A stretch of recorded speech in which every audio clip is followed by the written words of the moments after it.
Test 1, 2, checking 1, 2.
Okay.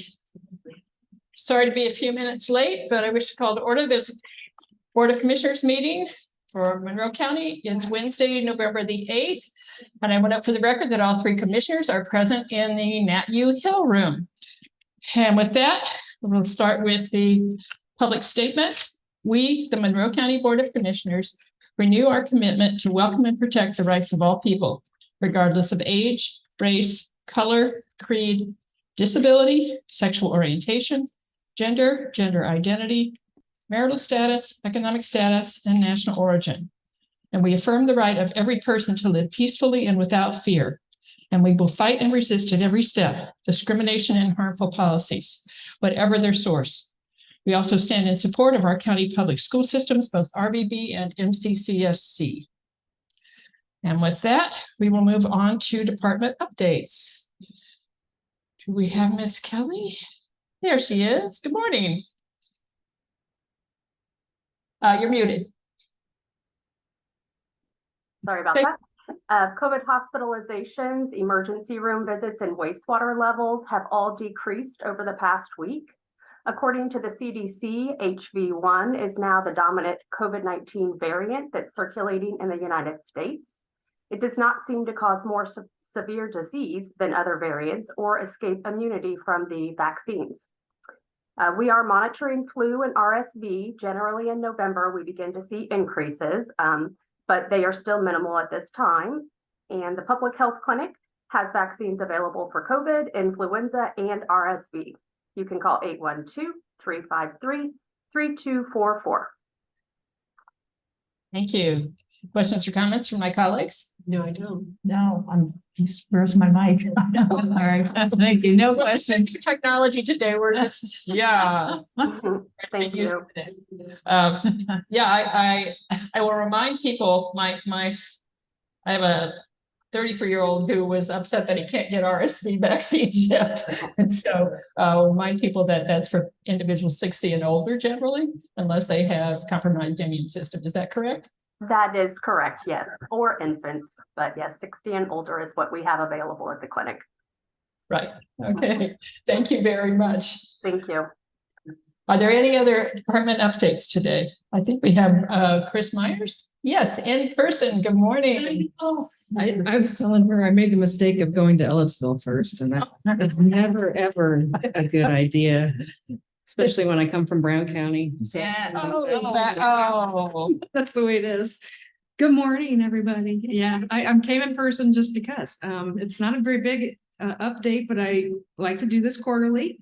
And then also, you know, because of everything going on, if there are any questions, I'm happy to entertain that as well. But just wanted to kind of give you an update of where we are with transit and trips and system-wide. And so for 2023, from January through October, rural transit, all 4 counties, remember we're 4 counties, has had 36,303 trips, which is an increase of about 12% over 2022 numbers. And then Monroe County specific, we've had 11,998 trips. So that's for the 10-month period. And that's actually an increase of 44% over last year. So still kind of starting to find that climb back up from COVID when it just tanked out, of course. But so that's good. Those are all great trends. And we're holding steady on that. Actually, system-wide, Putnam County is pretty close on par with the same kind of demand as Monroe County. They used to be slightly lower, but they're pretty close to where we are with the same sort of demand service that's going on. Just to give you an idea on revenue miles, the average trip for this year system-wide is 7.03 miles per trip. So again, showing that we're not like a city service. You know, we do put a lot of miles on the vehicles to provide those services.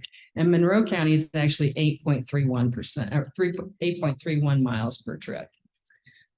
We have successfully received all of the capital replacement vehicles for 2023.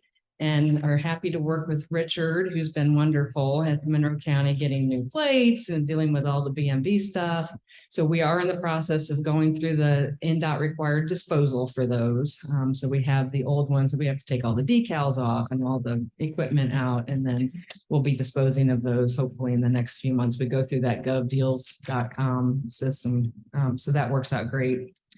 And then just as a kind of a note to have, we attended, Lisa Salyers and I, who's the transit manager, and I attended the mandatory NDOT North-South meeting last month. And one of the things that Todd Jennings, who's the program manager, brought up is the intent for them to really look at systems. They have a lot of different one county systems in the state for rural transit. And they're looking at trying to get those combined into more like the regional, like we are a regional rural transit provider. And so that's a kind of 5 to 10 year process that they're looking at. But for us and our system, they're looking at possibly taking on Brown and Jackson County as well. So as that conversation happens, I certainly will bring that back to you all because you are the grantee. and so we have to, of course, have your blessing to do that. But I know that I've talked with the Brown County system, and they were actually pretty excited about the idea of that because there's a lot that we have expertise in just because of the nature of our size that would help them out tremendously. So any questions for me in rural transit? Not this time, thank you. I just want to thank you for all your hard work and your staff, amazing service. And since you're up here, if you could tell folks how to get in touch to schedule a ride, Yeah. who's eligible, all of that. Yeah, so you can call you can call Area 10, just in general, Area 10, but we are rural transit is 812-876-1079. And one of our dispatchers will help you, get scheduled, and you can schedule for any purpose. Anybody can ride. So it can be any age, any ability or mobility issues. So we're happy to help anybody in the county. I think that's one of the biggest myths is that Yeah. it's only for particular abilities or particular ages, and it is open to everyone in the county. And Yeah, it's a wonderful service. And I also want to thank you for your ongoing work as we continue to dissect how we're going to manage this shift of January 1st, 2024 between the city and Ellisville and Monroe County. So thank you for that. Yeah, thank you. Thank you for your work on that as well. So how are the electric buses working out? They're actually doing great. We started a tracking system. I don't have full data, but it's really pretty stunning so far, just like the electric cost for charging versus the gas cost. I mean, like 4 to 5 times more for the gas than it is the electric to charge them. So that's going to long-term help, which might help offset some of the ridiculous insurance costs that we've got going into this next year, especially since there was the accident in May. Yeah, big hits on insurance, but yeah, very happy to have that program. So I do have another question also, because this is regional. Do any of the other counties in the region have a local transit that you have to work with, or is it just Monroe County? The only one that we do is in Bedford. So Bedford has the city of Bedford. Task is what they're called. And so they have a limited service, and we coordinate with them regularly on transportation referrals back and forth. In fact, they receive monies through NDOT, so they don't receive it directly through FTA. So they actually were at the NDOT meeting last month as well. And so we talked with them about how things are going, and everything's fine. It's a good relationship, collaboration. Excellent. Yeah. Excellent. Thank you for coming today. Yeah, thank you. Okay, is there any other department with an update? Seeing none, we'll move on to public comment. These are for items not on the agenda. We ask you to state your name and whether or not you're a Monroe County resident. And we also ask the public to limit their comment to 3 minutes. Good morning. All right, good morning. My name is Jen Pearl, and I'm the president of the Bloomington Economic Development Corporation that serves all of Monroe County in creating quality jobs and employment. The reason I came to speak today was to actually express appreciation for Monroe County Planning and Plan Commission in everything that's being undertaken right now for the county development ordinance. Everyone's been very engaging, and we've been working with them to answer questions that they have had around needs around the CDO. Understanding that it's been a complicated topic and really trying to get public engagement around it. We've also been working to support to get the word out about it. So I also, for anyone in the public that is listening today, we wanted to remind everyone that Friday, November 17th is the extended deadline for checking your property's proposed zoning and land use rules and how they are proposed to change under the CDO. For those that aren't familiar, the last update that we had was in 1997 across Monroe County. So this is something that could have an impact for years to come. The other things for folks to keep in mind is to go to monroecdo.com. There's a map there where you can check your property, review Module 2, and comment on any proposed changes on the property. Property owners in unincorporated areas of Monroe County, or if there are clients, constituents, or colleagues with land in those or businesses in those areas would want to check that land as well. The one thing that we were engaging around is we do have concerns about the proposed reduction of residential zone land by around 9,000 acres or more. That is a concern given the issues with affordable housing in our community and the high costs. So we are putting forward some ideas for how that can be mitigated and also ways to grow employment in our community because land is limited for employment growth as well. And knowing that wages are a very important portion of being able to have a prosperous community here. So we'll be putting forward a policy paper on that to answer any questions. But in the meantime, just really want to get the word out. Friday, November 17th is the deadline, and monroecdo.com is where people can engage. Thank you. I do have a question for you. I read your article in the HT, the column, and it indicated that it was like the CDO had impact on things like broadband, and I really didn't understand that link. I think we may have mentioned on infrastructure. So I actually have the article here, so I'm looking where we referred to that.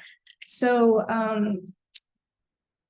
in terms of the land use regulations and zoning, it indicates, and somebody correct me if someone knows better than me, but indicates where infrastructure can go, right of ways, setbacks, et cetera. And where those can be placed in the community. The other thing is if we are looking at where density can be grown, for certain things, we want to preserve rural areas and preserve natural beauty. But if you're looking to have housing or employment development, one of the areas to look is what is currently adjacent to existing infrastructure, whether that's sewer, water, broadband would be another opportunity as well. And so as officials are looking at where future opportunities for housing and employment can go, it would be following those maps to sort of point in the direction where it can go. And then your question was on broadband as well. Well, I understood the infrastructure, but I didn't understand why there was any link between talking about the broadband and the CDO. Because the CDO doesn't, my understanding, doesn't have any regulation over that.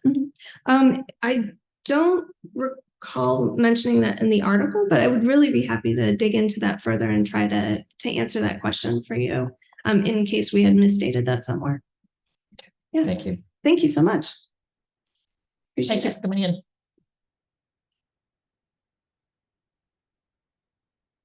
Is there anyone else with public comment today? If not, we'll move on to approval of minutes. I move approval of the minutes for November 1st, 2023. Second. Are there any comments or corrections? You had the one. I had one, yes, Already done. right, but it was taken care of, right? So, well, with that, I'll call for a vote on approval of minutes from November 1st, 2023. All those in favor signify by saying aye. Aye. Motion passes 3-0. Next item, please. I move approval of the claims docket, accounts payable November 8th, 2023.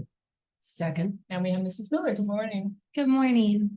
The accounts payable claims docket for November 8th, 2023 totals $2,355,698.73. This includes all emergency claims and adjustments. Comments or questions? None? Is there any public comment on this? Seeing none, call for a vote on approval of the claims docket for November the 8th, 2023. All those in favor signify by saying aye. Aye. Motion passes 3-0. Thank you. I'll note for the record that we have no reports, and now we'll move on to new business. I move to ratify the Pitney Bowes lease agreement for Election Central Fund Name Election Fund number 1215 in the amount of $841.11 quarterly or $3,364.44 annually.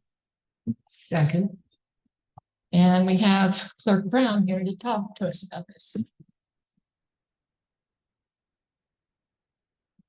If I may, just quickly, just want to pop in because at the last week's work session, we talked about combining leases.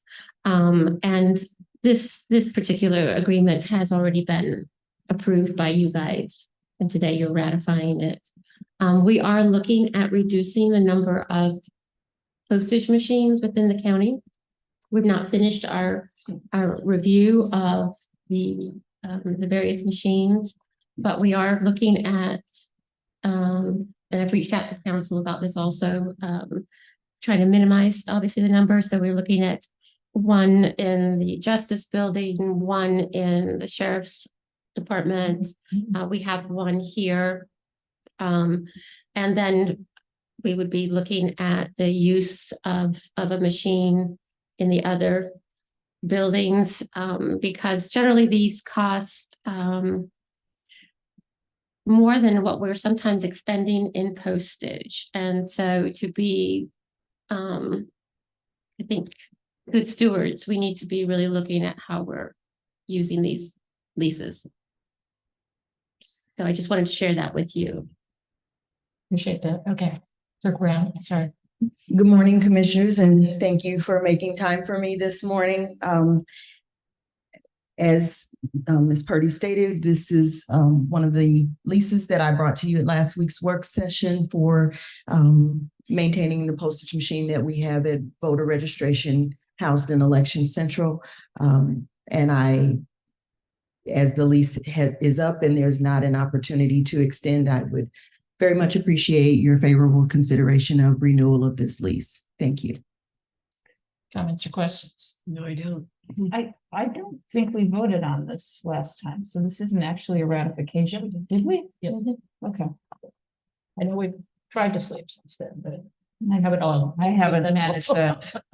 Okay, thank you. So I do have a question with regard to what Ms. Purdy just said. Is there a postage meter machine in the Johnson Hardware building that could be shared at all? I'm not aware of one at this point in time. Probation carries their mail to the Justice Building. The public defender carries their mail to the Justice Building. Curry carries the mail to the Justice Building. So right now, I'm not aware of a postage machine in that facility. Okay. But I have to say that I've only gotten halfway through looking into this since last Wednesday.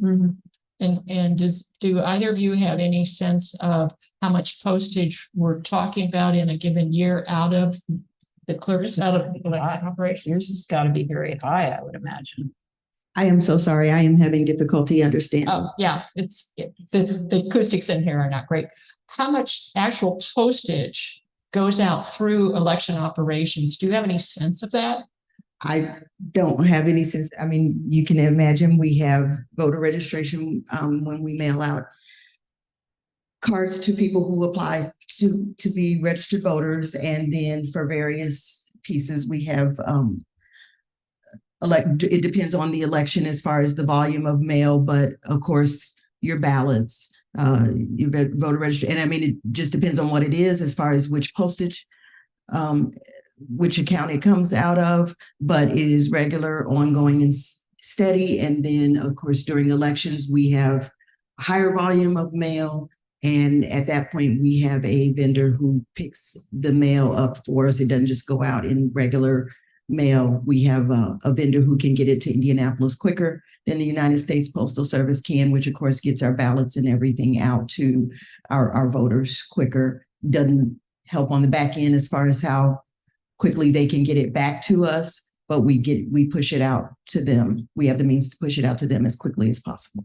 Thank you. So I know also from personally doing this that I have voted mail-in absentee in the past, and there's a pre-stamped envelope in. That is correct. You pay it both ways. It's Right. free to vote. For the postage. So does that go through, that does not go No. through the postage machine? No, that is going through the, what's it called, I'm talking about the Microsort, internal, We have the internal return envelope, not the external one.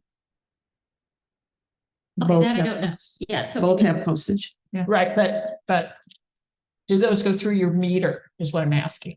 Especially the internal return mail. Yes. Envelope. So that can be 1,000 ballots or more in a given season especially for like 2024. We can look at that and see what the expenses are. I do know that Ms. Turner King and Michelle were looking at that last week. And I'm afraid that since that time, we have not had an opportunity to look more closely at and determine the actual use of the postage machine. So are you asking us to continue this item? I thought it had been approved, so that's why I've been looking at Mr. Cockrell. Well, I think you approved it last week. Right, I can't. I don't know the volume or anything Right. like that, but I do know that they have different mailing standards on when they have to mail things than normal county departments. Voter registration is a perfect example. And there isn't another voting machine or election was yesterday. I apologize. There isn't another mailing machine in that building. And I think it's been approved. I think we had a very long conversation about it last week. Indeed.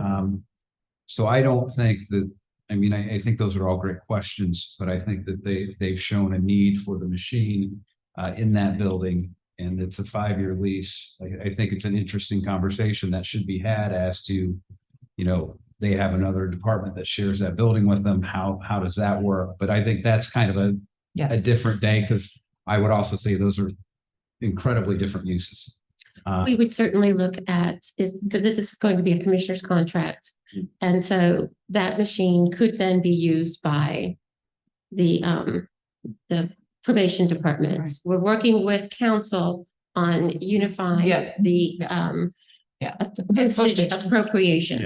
Right. And if for example, if the court's machine comes up in 2 years or 3 years, then we could cancel that lease or move that to a different building. And so I think we There's just lots need to of move forward. flexibility there, but we are working on trying to kind of unify and make this a more efficient use of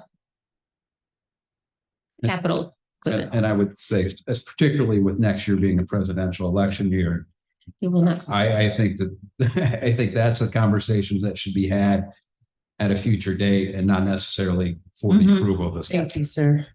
Agreed. Let's move on. So is there any other comments from my colleagues? Is there any public comment on this item? Looking at the screen too here, sorry. Seeing none, then I'll call for a vote to ratify the Pitney Bowes lease agreement for Election Central. All those in favor signify by saying aye. Aye. Motion passes 3-0. Thank you. Thank you. Next item. I move to ratify the Effect TV agreement for early voting commercials, fund name election, fund number 1215 in the amount of $2,500. Second. Again, we have the Clerk Brown. Good afternoon, or good. You did have an election yesterday. I did, but for this meeting, I would still be in my pajamas. Thank you. sorry. Again, thank you for making the time for me last week. This is in reference to the early voting commercial. This is a contract that you have signed in the past, and having come off of what I believe was a successful election, I am hopeful that you will approve this contract as well. Thank you. Comments or questions? None. I did follow up with county staff about the application for all this. And so I just want to remind all department heads and elected officials that there is a standard procedure for submitting items for review. And it's on the website. So I know that there was frustration on your part because of delays. And so just ensure that things go in that procedure so that there's not these delays in the future for us. Understood. Yeah. Just using the form that's Yeah. provided. Yeah. Yeah. Because it's not the intention to delay things at all. So Mine either. Thank you. is there any public comment on this item? Seeing none, I'll call for a vote to ratify Effect TV agreement for early voting commercial. All those in favor signify by saying aye. Aye. Motion passes 3-0. Thank you, Clerk Brett. Thank you for your time. Next item, please. I move approval of a memorandum of understanding with People and Animal Learning Services, PALS, fund name Lit Special Purpose, fund number 1114. Second. Hi, good morning, Morning. commissioners. Oh, sorry. Go ahead. Yeah. Good morning. I'm Sarah Jameson. I'm the program coordinator with Youth Services Bureau. And we are asking, along with PALS, approval for our MOU outlining the unmounted equine activities provided at no cost from PALS to our emergency shelter residents at this time. There will be 28 sessions between now and the end of 2024. Comments or questions? Is this the first time you signed a contract with them? Yes, we have worked with them in the past without an MOU, but they have secured more long-term funding. So we were able to create this MOU so we can hopefully continue this program moving forward. That's wonderful. And I'm really, really pleased that you're doing this. It sounds like it should be quite effective. Yes, absolutely. It's a great idea. Love the idea. Thank you. Well, and when I read through the MOU, the connections that you're hoping to form between animals and the youth that you serve is just remarkable. I mean, we have a few horse lovers here, I think. Yeah. And, Yeah. yes, so I love the idea and the fact that you're arranging for so many sessions. So that Yes. connection can really get made. It's a lovely idea. Is there any public comment on this item? Seeing none, I'll call for a vote for People and Animals Learning Services Memorandum of Understanding. All those in favor signify by saying aye. Aye. Motion passes 3-0. Thank you, Ms. Jameson. Thank you so much. Next item, please. I move approval of NDOT change order number 6 for Sample Road Phase 1, fund name Sample Road Phase 1, fund number 8161 in a credited amount of $2,120.78. Second. And we have Ms. Rich here with us. Good morning. Good morning. We had to make some modifications when Sample Road was being built at the intersection of Old 37 North and Sample Road due to a gas main being within the area. So to eliminate any damage to that, we ended up having a portable traffic signal so that we could keep the road open at least to one lane and not have to deal with the gas main. So this was for that change. Very good. Comments or questions from my colleagues? Nope. I'm sure that public is happy that all this is back to normal. I'm sure that the public is happy that this is back to. Yeah, like I said, it was a long duration, but we were at least able to keep one lane open and keep the traffic moving through there. Appreciate that. Is there any public comment on this item? Seeing none, I'll call for a vote on the NDOT change order number 6 for Sample Road Phase 1. All those in favor signify by saying aye. Aye. Motion passes 3-0. Do we have, I think we have an appointment today?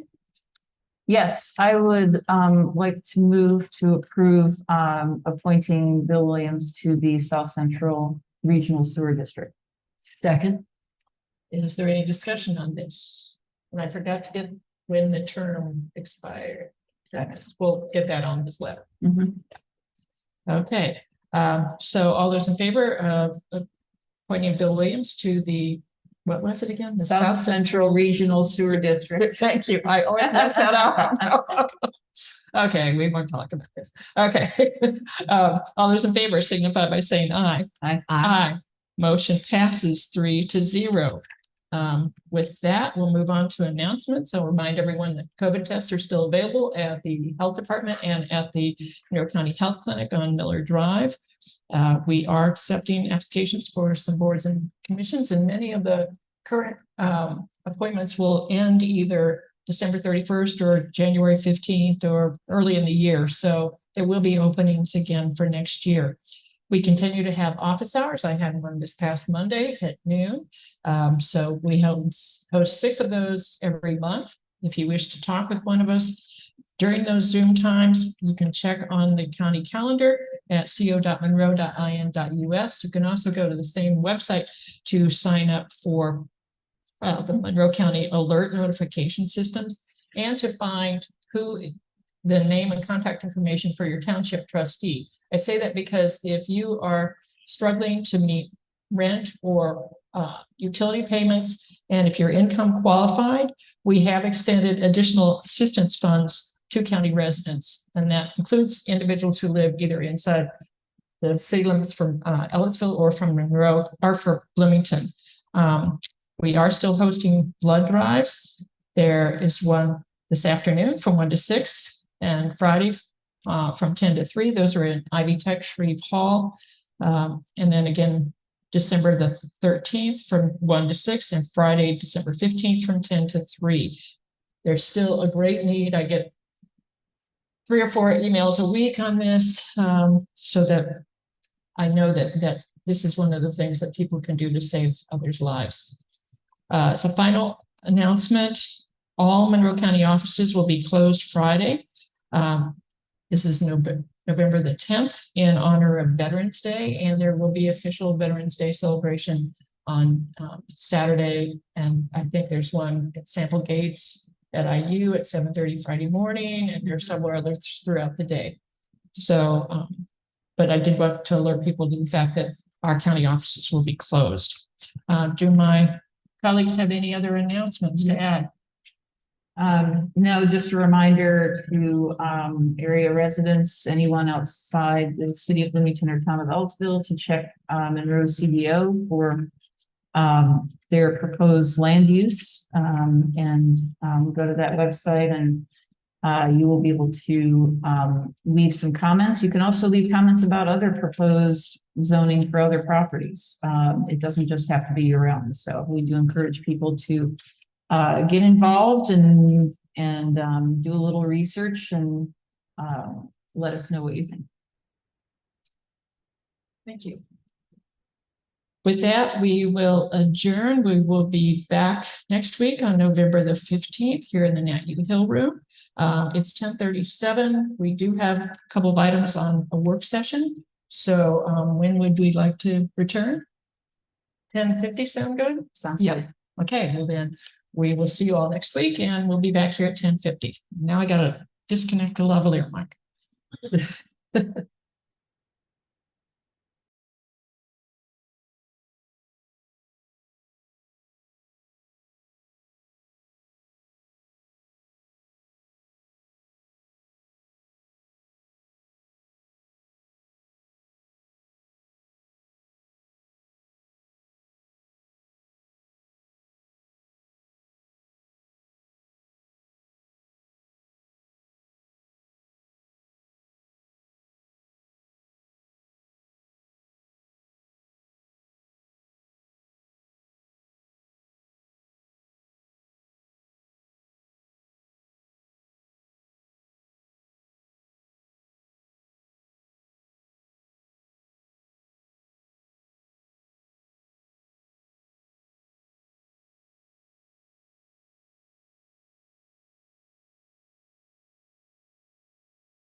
Apologize for the delay.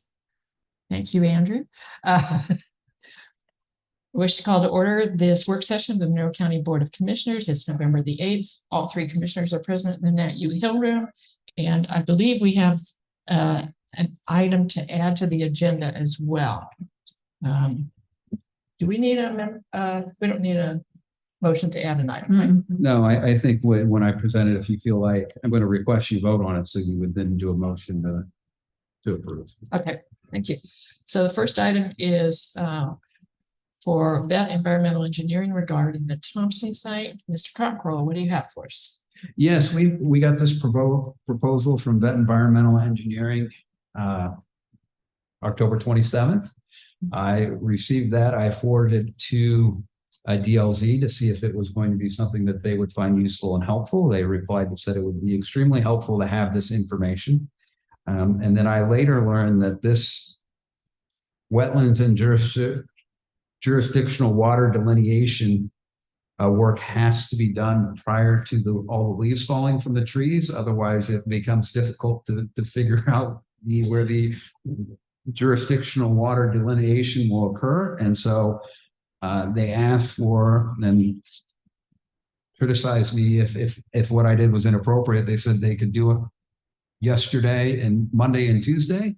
Otherwise, it would have to wait till spring, potentially. And so I said, go ahead and do it Monday and Tuesday, but I will put it on the commissioner's work session agenda for approval. And then hopefully you guys do approve it so that I am not out there. But it's work that needed to be done. It's work that our consultants said would be helpful when they're doing the overview and review of the Thompson site for whether or not it is appropriate or how it is appropriate for whatever we want to use it. So you didn't want to get out there with a big rake and, take care of things? No, I didn't. Get out there. So we do have a fund number, fund name and amount and things like that as well to go with this. And I've read through the phase 1 on this, and I agree that phase 2 is very appropriate. So do I have a motion on this? I move approval of the agreement with Vet Engineering regarding the wetland and jurisdictional waters delineation and karst assessment.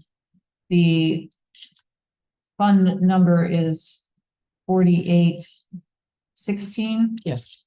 2022 band capital not to exceed $11,577.51. Second. And is there any further discussion on this? Just for the public's edification, we're looking for DLZ to give us their assessment of the Thompson site by the end of the year. Is that still on track? Yeah, I think that would be aspirational. I think a lot of it depends on the timing of this, but again, the fact that they've already been on site and done things makes me think we could get that. They may have information prior to the end of the year, but it certainly wouldn't be complete until they had all this. Right. Thank you. But, and please remind me, I'd like to give an update on jail status. I meant to do that during our regular meeting. There's not much beyond, there's actually really nothing beyond what we shared last week, but sometimes there are brand new people listening. So is there any discussion from you on the vet phase 2? Their contract. Is there any public comment on this since we're voting on it today? Seeing none, I'll call for a vote in the agreement with Vet Engineering regarding the wetland and jurisdictional waters delineation and karst assessment at the Thompson site. All those in favor signify by saying aye. Aye. Motion passes 3-0. Next item. Yeah, and I just to kind of piggyback on that, I have recently received the phase 2 environmental contract. And so I plan to put that on your agenda next week for the Thompson site. I think we did the phase 2 for, and I got this a little mixed up too. We did the phase 2 for the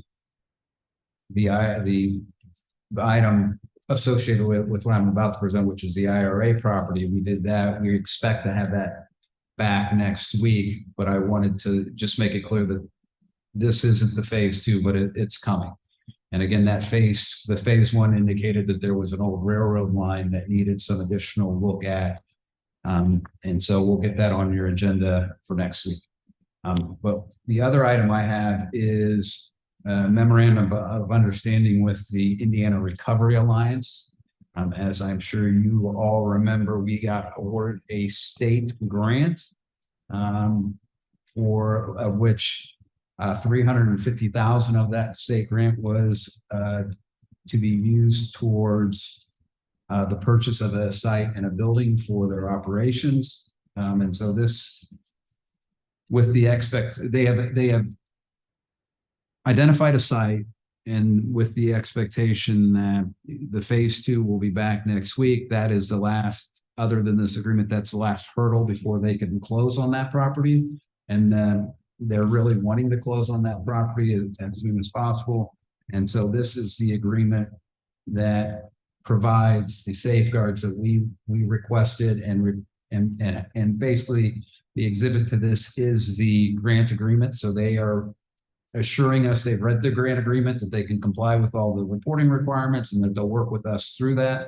A couple of things that have been recent, or one thing that I know that's been recently added, is that they were asking about the local match out of the opioid settlement fund. So in this document it says that you will request, and this is, I believe, on the agenda for the council next Tuesday, that you will request an additional appropriation of at least 200,000 from the county's opioid fund for additional funds for this project. And so I put that at least in there because I know there is some uncertainty, because the other component of this is a van for their mobile crisis work. I think the cost of the van they anticipate it to be higher than what they put in the grant agreement. So I left it as you'll request at least a 200,000, which was for the actual building and property portion of this. Very good. And I've worked with their attorney. He hasn't given a final review of this, so I would ask that you approve it, and then we would bring it back next week to ratify. And if there is a change made based upon his review, we would certainly highlight that at the ratification and ask for that to be amended. Okay, I've tried to read through this very quickly, but first I'll turn to my colleagues. Any questions or comments? No, I don't. I don't. I also don't have the document in front of me, so someone else will have to make a motion. I also don't have attachment or exhibit A with me. Thank you. Sorry. I left it on the table. I was reading it. I was gonna say, Thank you. And the attachment is, my understanding, grant. The Yeah, attachment's the grant agreement. scope of work also. It is the actual grant. Yeah. The back. And the project description is pulled straight from the grant agreement. So that's what's in there. And we need to do this today. We need to vote on this today? If you're comfortable, again, if you're not comfortable, do not vote on it. But if you're comfortable, that way they would have the ability to work out a closing date for the purchase of the property. They will not do it before the phase two is complete. But I expect to have the phase two by the 17th of November. And I think they're going to want to close pretty quickly after that. Right. Is there, I don't remember seeing in this document that we're waiting on the phase two before they can set a closing date. And is this I think for clarifications, and maybe this is something, is this document specific to the purchase of the property, or is this specific to the grant itself? It's specifically for the grant. That's what I thought. So we don't need to have You that. don't need Okay, I'm just asking. Okay, and I will point out that there is stipulation, a deed restriction that indicates that the Indiana Recovery Alliance could not sell the property prior to January 1st of 2029 without county approval.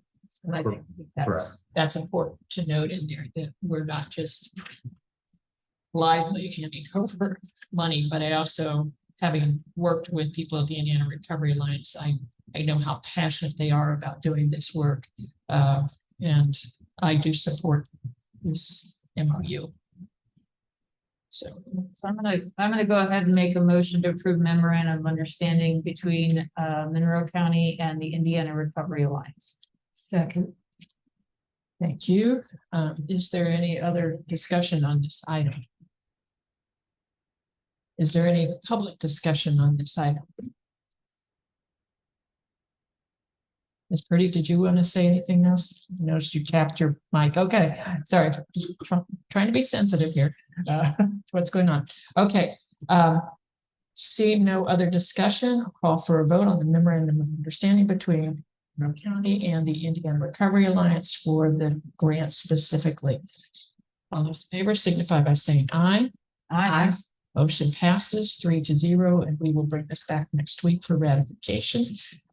Just as an update on the jail, once again, I want to stress the fact that we have not made a firm decision on Thompson as the location for the jail, that we are still waiting for this wetlands and jurisdictional water delineation and karst assessment. We are still waiting to get a phase 2 environmental. The geotechnical was so difficult for me to understand that we will need input from authorities to really dig through that. We will need, even if we try to move forward with Thompson, if we decide that that's a viable place, we will still need things like rezone from the city to make it possible. And I think last week at the meeting that we had, that Jeff McKim pointed out something important, that because we would not be able to access this location from Rogers Road, that it would not hopefully impact people in the Broadview neighborhood. So hopefully that will allay some of their concerns as well. Do you have other things to add to that, Commissioner Jones and Commissioner Thomas? No, I don't. I think that's a good synopsis.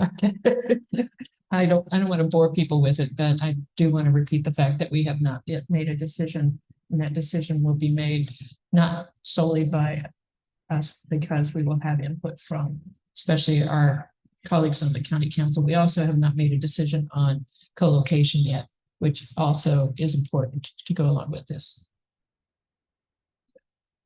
Okay, well, with that, we will adjourn this work session, and we will be back here next week. Thank you, everyone, for your time and attention.